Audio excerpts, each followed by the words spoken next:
ప్రభునందు ప్రియమైనటువంటి దేవుని బిడ్డలందరికీ కూడా దేవుని నామం పేరట వందనాలు. మరి మనము ఈరోజు ఈ బైబిల్ స్టడీ కార్యక్రమంను ఆరంభించబోతున్నాము. దానికి ముందుగా ప్రార్థన చేస్తాము. ప్రియమైన మా పరమ తండ్రి, నీకు స్తోత్రం చెల్లిస్తున్నాము. సర్వసృష్టికి కర్తవు, ఆశ్చర్యకరుడవు, ఆలోచనకర్తవు, దేవాతి దేవుడవు, నీ నామానికే స్తోత్రములు వందనాలు చెల్లిస్తున్నాము. నిన్ను గూర్చి మేము ఆలోచన చేయనప్పుడు మా హృదయాలు ప్రభువా నిన్ను తలుచుకుంటూ సంతోషంతో గంతులు వేస్తాయి. నీ నామాన్ని స్తుతించి ఆరాధించడానికి నీవు మాకు దయచేసినటువంటి విలువైనటువంటి భాగ్యం కొరకు స్తోత్రం. ఈ వాక్యం వినేటువంటి బిడ్డలందరినీ కూడా ఆశీర్వదించమని నీకే స్తోత్రం చెల్లించి మా మధ్యలో పరిశుద్ధాత్మ నీవు దిగి వచ్చి మా హృదయాలతో మాట్లాడమని ప్రభు అయిన యేసు నామం పేరట వేడుకుంటున్నాం తండ్రి, ఆమెన్. ప్రభువునందు ప్రియమైనటువంటి దేవుని బిడ్డలారా, మీకందరికీ కూడా ప్రభునామం పేరట వందనాలు తెలియపరుస్తూ ఉన్నాము. మరి కొంచెం తీరిక తీసుకొని మీరు గనక ఈ వాక్యం విన్నట్లయితే మీ ఆత్మకు ఇది మేలుకరంగా ఉండనని భావిస్తూ ఉంటున్నాము. ఈరోజు మనము 8వ కీర్తనలో ఉండేటువంటి కొన్ని మర్మాలను గురించి, కొన్ని సత్యాలను మనము తెలుసుకుంటాము. ఇది దావీదు రాసినటువంటి కీర్తన. దావీదు గొర్రెల కాపరిగా ఉండి అరణ్యంలో ఆయన గొర్రెలను మేపుకుంటూ రాత్రివేళ ఆయన ఆకాశం వైపు చూసినప్పుడు ఆయన హృదయానికి చెప్పరానటువంటి సంతోషం కలిగింది. దేవుడు ఎంత గొప్ప సృష్టిని కలుగజేసి ఉన్నాడని. ఆకాశంలో నిశ్శబ్దమైనటువంటి వేళలో ఆకాశం వైపు చూచినప్పుడు చంద్రుడు, నక్షత్రాలు వాటి యొక్క వైభవాన్ని చూచినప్పుడు ఆయనకు ఈ కీర్తన రాయటానికి అవకాశం కలిగింది అని మనకు అర్థమవుతూ ఉంటుంది. ఇక్కడ దేవుని యొక్క వాక్యములో ఈ మొదటి వచనంలోనే మనం చూసినట్లయితే మనం గ్రహించవలసింది ఏంటి అని అంటే, మానవుడు ఏ పాటివాడు. చాలా గొప్పవారు అనుకునేటువంటి మానవులను గురించి దేవుడు చెప్పేటువంటి మాట ఏంటంటే, మానవుడు ఏ పాటివాడు కాడు అని. ఇక్కడ మొదటి వచనంలో చూస్తే, నీవు మానవుని జ్ఞాపకం చేసుకున్నటకు వాడు ఏ పాటివాడు, నీవు నరపుత్రుని దర్శించుటకు వాడు ఏ పాటివాడు అని చెప్పబడింది. అంటే సాధారణంగా మనిషిని జ్ఞాపకం చేసుకోవడానికి దేవునికి అంత అవసరం లేదు. ఆయన సృష్టిలో శ్రేష్ఠుడైనటువంటి మానవుడిని గురించి దేవుడు ఆలోచన చేస్తూ ఉంటాడు. అయినా మానవుడు ఏ పాటివాడు కాడు అనేది దేవునికి తెలిసిన, దేవుడు మనుషులను బహుగా ప్రేమించినటువంటి వాడు.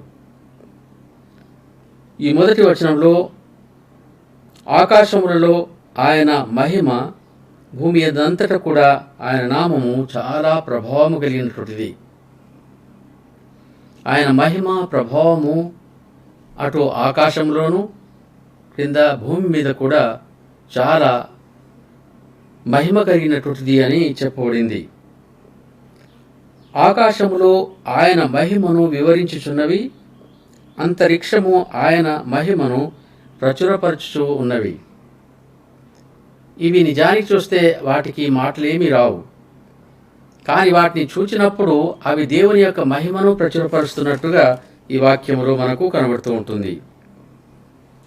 ఈ 8వ కీర్తన 3, 4 వచనాలలో చూస్తే, నీ చేతి పని అయిన ఆకాశములను, నీవు కలగచేసిన చంద్ర నక్షత్రములను, వాటి మహిమను, అవి నిర్మింపబడినటువంటి విధము చూచినప్పుడు వాటిని దేవుడు తన నోటి మాట చేతనే సృష్టించినట్టు చెప్పబడింది.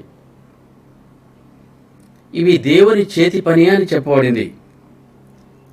అంటే ఆయన కలగజేసినటువంటి చంద్రుడు, నక్షత్రము వాటిని గురించి ఆలోచన చేసినట్లయితే ఈనాటి వరకు కూడా ఈ ఖగోళ శాస్త్రజ్ఞులు పడుతున్నటువంటి ప్రయాసం, ఆకాశ మండలములో చంద్రుడు, తర్వాత నక్షత్రము, నక్షత్రాలు, సూర్యగోళము ఇవన్నీ కూడా ఏ విధంగా ఉంటాయి అనేది వాటి యొక్క మర్మాలను తెలుసుకోవాలని మానవుడు తప్పిస్తూ ఉంటున్నాడు.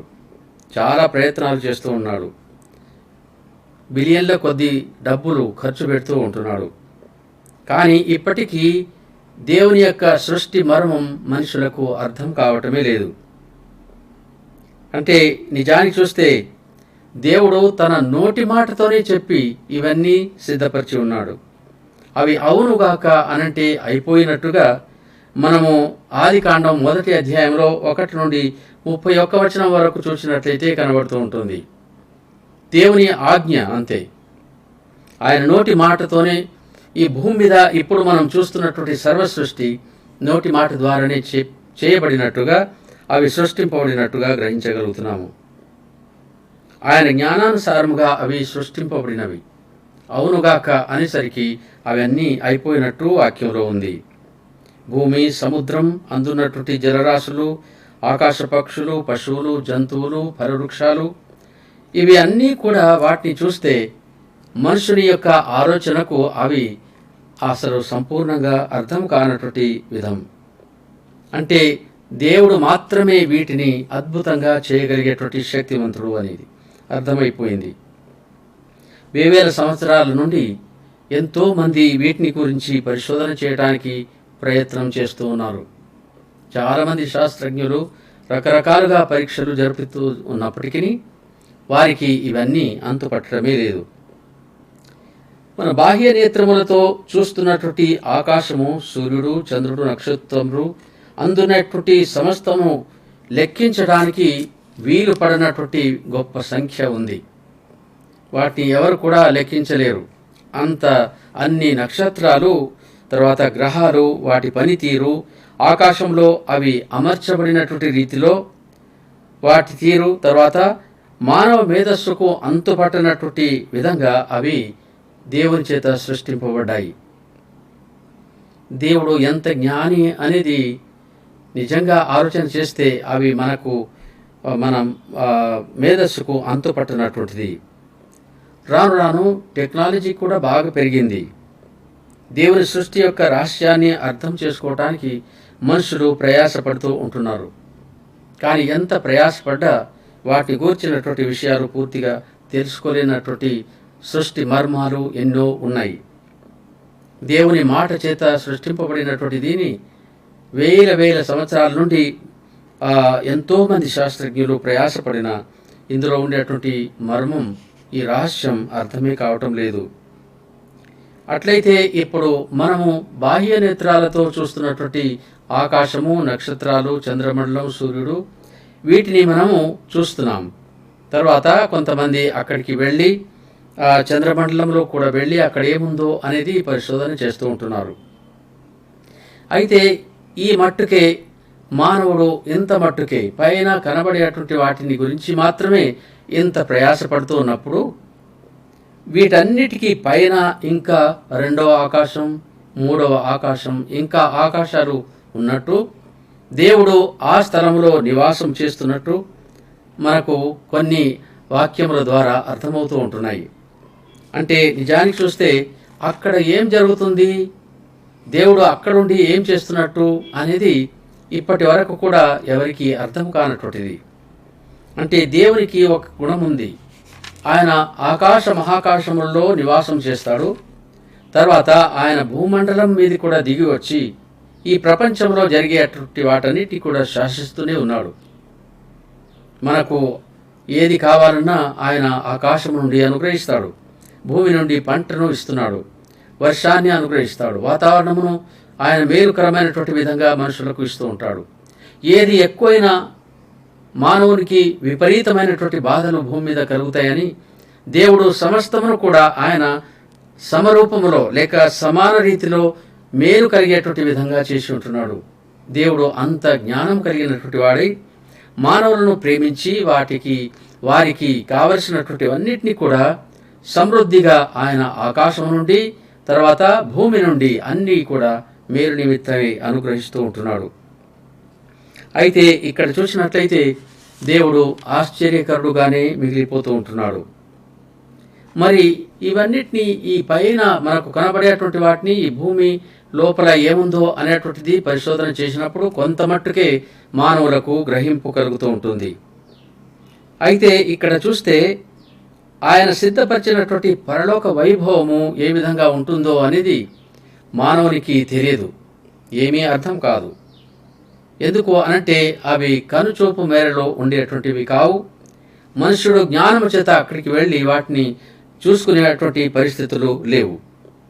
ఆయన సిద్ధపరిచినటువంటి పరలోక రాజ్యం దేవుని ప్రజల కొరకు, దేవుని యందు విశ్వాసం ఉంచినటువంటి వారి కొరకు యుగాయుగములు ఉండేటువంటి ఆ పరలోక రాజ్యాన్ని ఆయన స్థిరపరుస్తూ ఉంటున్నాడని, వారి కొరకు సిద్ధపరుస్తూ ఉంటున్నాడని వాక్యంలో ఉంది. కానీ దేవుని గుర్తెరగక పాపం చేసి ఇష్టానుసారంగా పాపంలో జీవించేటువంటి వారికి మరి ఒక స్థలము దేవుడు ఏర్పాటు చేసి ఉంటున్నాడు. దానిని నరకము అని అంటారు. కాలుతున్నటువంటి అగ్నిగంధకాలతో మండేటువంటి గుండం, మానవుని యొక్క ఆత్మ యుగాయుగంలో అక్కడ కాలేటువంటి పరిస్థితులు ఉన్నాయి. అట్లయితే వీటిని గురించినటువంటి విషయాలు శాస్త్రజ్ఞులకు అర్థం కావు. అవి వీటిని గురించి ఆలోచన చేయలేరు, వారు చేయలేరు. అంటే పరలోకాన్ని గురించి కానీ లేకపోతే నరకాన్ని గురించినటువంటి ఆలోచనలు వారికి అందవు, వాటి గురించి ఆలోచన చేయలేరు. కానీ ఎవరైతే దైవ గ్రంథమును శ్రద్ధతో చదువుతారో వాళ్ళు శాస్త్రజ్ఞులైనా, సామాన్య ప్రజలైనా, కొంచెం విద్య వచ్చినటువంటి వారైనా, లేకపోతే విని గ్రహించి దాని ప్రకారంగా నడుచుకునేటువంటి వారికి ఉండేటువంటి జ్ఞానము చాలా పెద్ద మేధావులకు లేకపోవచ్చు. అలాంటి పరిస్థితులు నిజంగా చూస్తే ఎవరు ధన్యులు అనంటే అతి సాధారణమైనటువంటి వారు, దేవుని వాక్యమును గ్రహించగలిగేటువంటి వారు, బాగా చదివి అర్థం చేసుకునేటువంటి వారు ధన్యులు. మరి అట్లయితే ఇప్పుడు ఇవన్నీ కూడా మానవుల కొరకు ఛాయారూపంలో అందింపబడ్డాయి. మొదటి కొరింథీ పత్రిక 13 అధ్యాయము 9వ వచనంలో చూస్తే, మనము కొంత మట్టుకే ఎరుగుదుము, కొంత మట్టుకే ప్రవచించుచున్నాము, కానీ పూర్ణమైనది వచ్చినప్పుడు పూర్ణము కానిది నిరర్ధకమగును అని చెప్పబడింది. ఇది 10వ వచనంలో చూస్తే ఆ మాటలు మనకు కనబడుతున్నాయి. తర్వాత 12:13లో చూస్తే, ఇప్పుడు అద్దములో చూచినట్లుగా సూచనగా చూచుచున్నాము, అప్పుడు ముఖాముఖిగా చూతుము, ఇప్పుడు కొంతమట్టుకే ఎరిగి ఉన్నాము, అప్పుడు నేను ఎరగబడిన రీతిగా పూర్తిగా ఎరుగుదును అని పౌలు భక్తుడు ఈ మాటలు తెలియపరుస్తూ ఉంటున్నాడు. ఆయన ఈ 3వ ఆకాశమునకు వెళ్ళినట్టుగా ఒక వాక్యంలో రాయబడి ఉంటుంది. ఆయన అద్భుతమైనటువంటి కార్యాలను సూచి ఉంటున్నాడు, వాటిని వల్లపడదు అని చెప్పి ఉంటున్నాడు. అయితే నిజానికి చూస్తే అసలు పరలోక రాజ్యంలో ఉండే అటువంటి ఆ వైభవము అంత ఎలాంటిది అనంటే, వాటిని గుర్తెరగాలనంటే మనకు ఎట్లు తెలుస్తుంది, ఏ విధంగా అర్థం చేసుకోగలుగుతామనంటే, బైబిల్ గ్రంథంను చదివినప్పుడు ఈ సృష్టి ఏ విధంగా ఆరంభమైందో, తర్వాత ఈ ప్రపంచం ఏ రీతిగా అంతమైపోతుందో, ఆది నుండి అంతం వరకు కూడా ఈ బైబిల్ గ్రంథంలో అన్నీ కూడా ఇందులో పొందుపరచబడ్డాయి. అందుకొరకే దైవ గ్రంథమును, బైబిల్ గ్రంథమును ఎవరైతే చదువుతారో వారికి దేవుని యొక్క జ్ఞానం అబ్బుతుంది. ఎవరైతే దేవుని వాక్యమును చదవరో వాళ్ళు ఎంత పెద్ద మేధావులైనా, ఈ భూమండలం అంతటి కూడా తిరిగినటువంటి వారు, పరిశోధన చేసేటువంటి వారైనా వారికి దేవుని విషయాలు ఏమీ కూడా తెలియవు.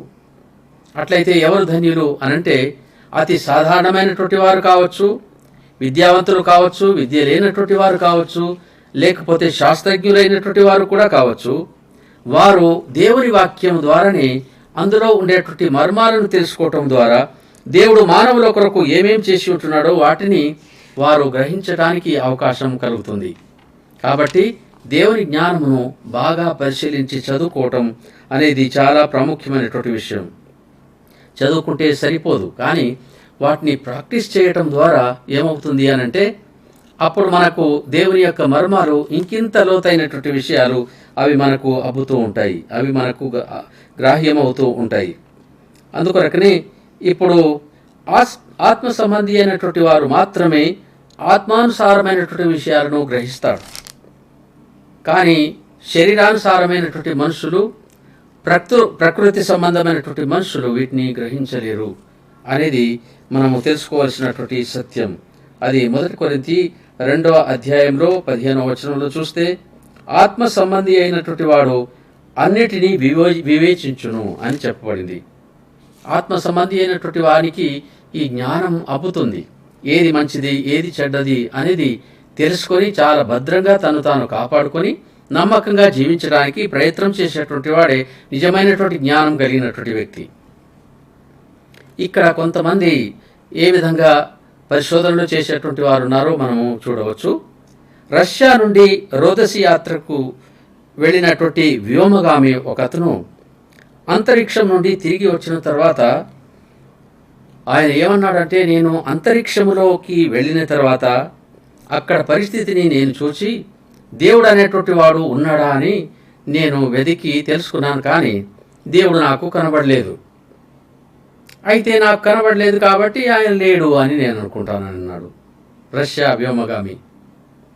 అంటే దేవుణ్ణి చూసిన తర్వాతనే నేను నమ్మగలుగుతాను అనే అటువంటిది. కానీ ఎవరికి దేవుడు కనబడతాడు? మోసే లాంటి వారే దేవుణ్ణి చూస్తే బ్రతకరు అని చెప్పబడింది. దేవుని సముఖంలో ఉండి ఆయన స్వరాన్ని విన్నటువంటి, ఆయన యొక్క పరిశుద్ధాత్మ శక్తిని పొందినటువంటి మోసే లాంటి వారే అసలు దేవుని యొక్క ముఖ దర్శనం చేయడానికి, ఉన్నదున్నట్టుగా ఆయన ముఖాన్ని చూడటానికి, చూస్తే బ్రతకరు అని దేవుడే సెలవిచ్చినప్పుడు ఇలాంటి వారు ఎవరైనా చూస్తే బ్రతుకుతారా? అందుకొరకనే దేవుణ్ణి ముఖాముఖిగా చూడాలనేటువంటి అజ్ఞానము అవసరం లేదు. దేవుడు ఎన్నో మార్గాల ద్వారా తను తాను బయలుపరుచుకున్నాడు. వాటిని బట్టి మనం ఆయనను తెలుసుకునేటువంటి అవకాశం కలుగుతుంది. ఆ మాట అతను చెప్పినటువంటి విషయం. అతనికి అంతరిక్షానికి వెళ్ళగలిగేటువంటి ప్రకృతి సంబంధమైనటువంటి తెలివితేటలు చాలా ఉన్నాయి ఈ రష్యా వ్యోమగామికి. అంటే ఇవన్నీ ఉన్నాయి. అంతరిక్షములో దేవుడు సృజించినటువంటి అద్భుతమైనటువంటి సృష్టిని గురించినటువంటి జ్ఞానం రవంత కూడా అతనికి లేదు. ఎందుకంటే అతడు దాన్ని గ్రహించలేకపోతూ ఉంటున్నాడు. అతని మనోనేత్రము మూయబడినట్టుగా గ్రహించాలి. ఈ లోక సంబంధమైనటువంటిది లేదా ప్రకృతి సంబంధమైనటువంటిది జ్ఞానాన్ని దేవుడు వెర్రితనము అని అన్నాడు. చాలా పెద్ద మేధావులు ఉండవచ్చు, శాస్త్రజ్ఞులు ఉండవచ్చు, కానీ చాలా విలువైనటువంటిది ఏంటి, ప్రాముఖ్యమైనటువంటిది ఏంటి అనంటే నిజంగా దేవుని యొక్క సత్యాన్ని ఉన్నదున్నట్టుగా గ్రహించటమే అది ప్రాముఖ్యమైనటువంటిది. అందుకొరకే దేవుడు ఈ లోక సంబంధమైనటువంటి జ్ఞానం అది వెర్రితనముతో సమానంగా ఆయన తెలియపరుస్తూ ఉంటున్నాడు. తర్వాత రెండవదిగా చూసినట్లయితే జాన్ గ్లెన్ అనేటువంటి మరొక వ్యోమగామి అమెరికా దేశం నుండి అంతరిక్షానికి వెళ్ళి ఉన్నాడు. వెళ్ళిన తర్వాత ఆయన అక్కడికి వెళ్ళి దేవుని యొక్క అద్భుతమైనటువంటి సృష్టిని చూచి ఆశ్చర్యపోయాడు. చాలా అద్భుతంగా ఉంది అని. ఆ సృష్టిని చూడగానే అబ్బా, దేవుడు వీటిని కలుగజేసినటువంటి దేవుడు ఎంత గొప్పవాడు అనేటువంటిది ఆయనకు అర్థమైంది. అందుకొరకనే ఇప్పుడు ఈ ఆత్మ సంబంధమైనటువంటి ఆ వ్యక్తి ఖగోళ శాస్త్రజ్ఞులు ఎవరైనా సరే, భూగోళ శాస్త్రజ్ఞులైనా సరే, లోకరీతిగా జ్ఞానులైనను ఘనులైనను గొప్ప వంశపు వారైనను కాకపోయినా అసలు దేవుని ఆత్మ కలిగినటువంటి వారే నిజమైనటువంటి జ్ఞానులు. దేవుని ప్రేమించినటువంటి ఆయన బిడ్డలు నిజమైనటువంటి దేవుని జ్ఞానం కలిగినటువంటి వారుగా ఉంటారు. దేవుని ద్వారా కాదని సృష్టి యావత్తు తనంతట తానే అయిందనటం మాత్రం చాలా వెర్రితనంగానే భావించబడుతుంది. అంటే ఏ దేవుడు దీన్ని సృష్టించలేదు, ఈ సృష్టి యావత్తు తనంతట తానే కలిగింది అనేది కొంతమంది వాదన ఉంది. అది దేవుని దృష్టిలో వెర్రితనంగా ఉంటుంది. దేవుని యొక్క మీరు రోమా పత్రిక 1వ అధ్యాయం 20వ వచనంలో చూస్తే దేవుని అదృశ్య లక్షణాలు అనగా ఆయన నిత్యశక్తియు దేవత్వమును జగదుత్పత్తి మొదలుకొని సృష్టింపబడినటువంటి ప్రతి వస్తువును గురించి ఆలోచించటం వలన అవి తేటపడుచున్నవి అని చెప్పబడింది. అంటే దేవుని యొక్క శక్తి, ఆయన అదృశ్య లక్షణాలన్నీ అవి ఆలోచించటం వలన మనకు అర్థమవుతాయి. అయితే రోదసి యాత్రలో అంతరిక్షమునకు వెళ్ళి వచ్చినటువంటి ఆ ఇద్దరు వ్యోమగాములు, రష్యా నుండి వెళ్ళినటువంటి వ్యోమగామి ఇతడు తర్వాత రెండవ వ్యక్తి కూడా, వీరు వెళ్ళినటువంటి వారు అక్కడ ఉండే అటువంటి పరిస్థితులను వేరువేరుగా అర్థం చేసుకున్నారు. ఎందుకనంటే ఈ అంతరిక్షమునకు వెళ్ళిన నాస్తికమైనటువంటి ఆలోచనలతో వెళితే దేవుని మహిమను వారు గ్రహించలేరు. దేవుడు లేడు అని అనుకుని అక్కడికి వెళ్ళినట్లయితే అతనికి అంతే ఉంటుంది, అదే ఆలోచన ఉంటుంది. అద్భుతమైనటువంటి దేవుని సృష్టిని చూస్తారు, కానీ దాని గురించి వారు ఆలోచన చేయలేరు. అయితే అంతరిక్షమునకు వెళ్ళినటువంటి అమెరికా వ్యోమగామి ఈ జాన్ గ్లెన్ అనేటువంటి వ్యక్తి దేవుడున్నాడనేటువంటి నమ్మకం ఉంది. బైబిల్ గ్రంథమును బహుగా చదివినటువంటి వ్యక్తి. ఆ శాస్త్రజ్ఞుడు అంతరిక్షంలోని దేవుని సృష్టిని చూడగానే వాటిని కలగజేసినటువంటి దేవుని స్తుతించడం మొదలుపెట్టి ఉన్నాడు. ఏ విధంగా అంటే మీరు 19వ కీర్తన 1-4 వచనాల్లో చూస్తే, ఆకాశములు దేవుని మహిమను వివరించుచున్నవి, అంతరిక్షము ఆయన పనిని ప్రచురపరచుచున్నవి అని. అంటే ఆకాశములు దేవుని మహిమను వివరిస్తూ ఉంటున్నాయి, అంతరిక్షము ఆయన పనిని ప్రచురము చేస్తూ ఉంటుంది, అంటే ప్రకటన చేస్తూ ఉంది అని అర్థమవుతూ ఉంటుంది. అందుకొరకే దేవుని బిడ్డలు గ్రహించవలసినటువంటి విషయం.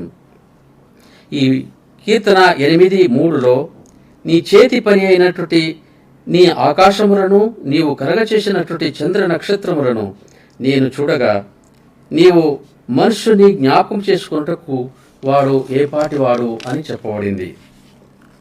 నీవు నరపుత్రుని దర్శించుటకు వాడు ఏపాటివాడు. నిజంగా నరుడు దేవుని దృష్టిలో ఏపాటివాడు? దేవుని ఎదుట మట్టిలో నుండి తీయబడినటువంటి వాడు, మట్టి కుండ లాంటి వాడు, పగిలిపోయేటువంటి వాడు. అందుకొరకనే నిజానికి చూస్తే మానవుడు మట్టి నుండి తీయబడినట్టు ఈ ఆదికాండం 2వ అధ్యాయం 7వ వచనం నుండి ఉంది.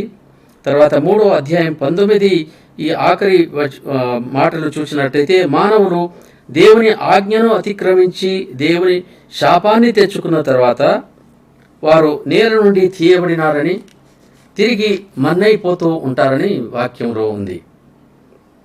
వారు మన్నే కనుక మన్నైపోదురు అని చెప్పబడింది.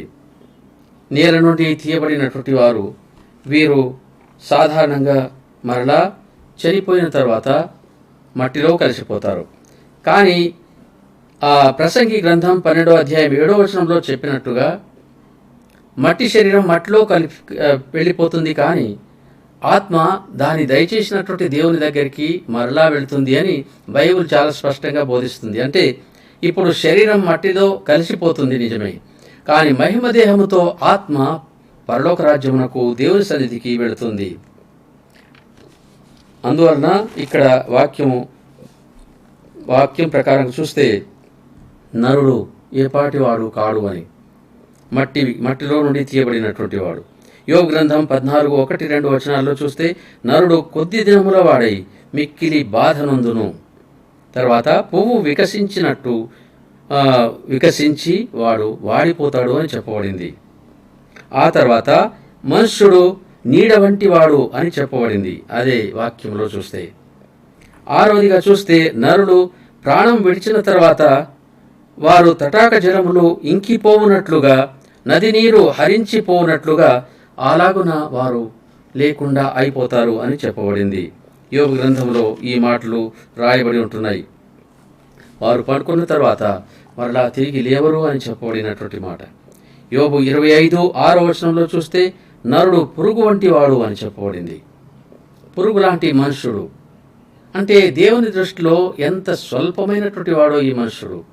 అయినా దేవుడు ఈ మనిషిని బహుగా ప్రేమించడం ఆశ్చర్యకరం. 8వదిగా చూసినట్లయితే 9వ కీర్తన 5-6 వచనంలో, మానవులు పచ్చగడ్డి వంటి వారు, ప్రొద్దున వారు పచ్చగడ్డి వలె చిగిరించి సాయంకాలమున అది కోయబడి వాడబారునట్లు అయిపోతుంది అని. అంటే సాయంకాలం, ఉదయం మొదలుకొని సాయంకాలం వరకే ఈ భూమి మీద మానవుని యొక్క జీవితం. పచ్చగడ్డి వలె ఉంటాడు, చిగిరిస్తాడు, కానీ సాయంకాలం అయిపోయిన తర్వాత కోయబడి వాడబడిపోతారు. 9వది చూస్తే, మానవుడు త్రాసు మీది ధూళి వంటి వాడు అని చెప్పబడింది. ధూళి ఎట్లాగో ఊదితే పోతుందో అలాంటి మనుషుడు అన్నట్టు. యాకోబు పత్రికలో చూసినట్లయితే, మానవుని యొక్క జీవితం ఇంతలో కనబడి అంతలోనే మాయమైపోయేటువంటి ఆవిరి వంటిది అని చెప్పబడింది. ఆవిరి వంటి వాడు మనుష్యుడు. అంటే మానవుడు ఇంత స్వల్పమైనటువంటి వాడు. మానవుని యొక్క జీవిత విధానం చూసినప్పుడు అర్థమైపోతుంది మానవుడు ఎలాంటి వాడు అనేది. కీర్తనకారునికి ఇది అర్థమైంది. దేవుని యొక్క సృష్టి, ఆ సృష్టి యొక్క మహిమ, మానవుని యొక్క ఉనికి, మానవుని యొక్క నిర్మాణం, ఇవన్నీ కూడా మానవుడు ఈ రెండు విధాలుగా ఉన్నట్టు తర్వాత వచనంలో మనం చూడగలుగుతాం. ఏంటి అనంటే, మానవుడు ఎలాంటి వాడు అంటే వట్టి మట్టి కుండ లాంటి వాడే. మానవుడు ఏ పాటి వాడు కాడు అనేది. తర్వాత రెండవదిగా చూసినట్లయితే, మానవుడు దేవుని తర్వాత ఆయన స్వరూపంలో చెక్కబడినటువంటి వాడు అని చెప్పబడింది. అంటే ఇప్పుడు దేవుడు మానవుని ఎడల చూపించినటువంటి కనికరము, ఆయన అనుగ్రహించేటువంటి మేలులు వర్ణనాతీతం. ఆయన సృష్టి మానవునికి అర్థం కాదు. దాని గురించి ఎంత ఆలోచన చేసినా మనుషులు దాన్ని సంపూర్ణంగా అర్థం చేసుకోలేనటువంటి స్థితిలో ఉన్నారు. కాబట్టి ఈ వాక్యం వింటున్నటువంటి దేవుని బిడ్డలారా, మనము దేవుని యందు భక్తి కలిగి ఉన్నాము అనంటే, దేవుని యొక్క జ్ఞానము మనకు వినటం ద్వారా, చదవటం ద్వారా, బైబిల్ చదవటం ద్వారా, ఈ సృష్టి యొక్క పరిస్థితులను చూడటం ద్వారా మనకు కొంతవరకు అర్థమవుతూ ఉంది. పరలోకంలో ఏముంది, పరలోక రాజ్యంలో దేవుడు ఎలాంటి మహిమను మానవుల కొరకు దాచిపెట్టి ఉంటున్నాడు, దాన్ని పొందేటువంటి వారు ఎలాంటి వారు, జ్ఞానులైనటువంటి వారు, దేవుని యొక్క ప్రజలైనటువంటి వారు మాత్రమే. దేవుని ఎరగనటువంటి వారికి ఈ భాగ్యం లభించదు అనేది అందరికీ అర్థమయ్యేటువంటి విషయమే, కానీ చాలామందికి ఇది తెలియటం లేదు. కాబట్టి దేవుని యొక్క వాక్యం ప్రకారంగా చూస్తే, దేవుని యొక్క మహిమ పరలోకంలో చాలా గంభీరమైనటువంటిది. అయితే నరపుత్రుడు సాధారణమైనటువంటి మట్టి లాంటి వాడు, ధూళి లాంటి వాడు అనేది ఇప్పుడు మనము దేవునికి స్తోత్రం చెల్లించాలి. కీర్తనకారుడైనటువంటి దావీదు కూడా ఆ అరణ్యములో గొర్రెలను కాసుకుంటూ ఆ దేవుని యొక్క మహిమను బాగా అర్థం చేసుకొని ఆయనను స్తుతిస్తూ ఆరాధిస్తూ ఉంటున్నాడు. మనం కూడా దేవుని యొక్క వాక్యం ప్రకారంగా ఆయనను ఆరాధించి ఆయనను స్తుతించి మహిమపరిచినట్లయితే మనము ఆయనకు సన్నిహితులము, ఆయన మనకు స్నేహితుడుగా ఉంటాడు. ఆయన మనలను దాసులుగా కాక స్నేహితులని పిలుస్తాడు. తర్వాత మనలను పిల్లలుగా ఆయన చేర్చుకుని ఉంటున్నాడు. మన కొరకు ఒక రాజ్యాన్ని స్థిరపరుస్తూ ఉంటున్నాడు.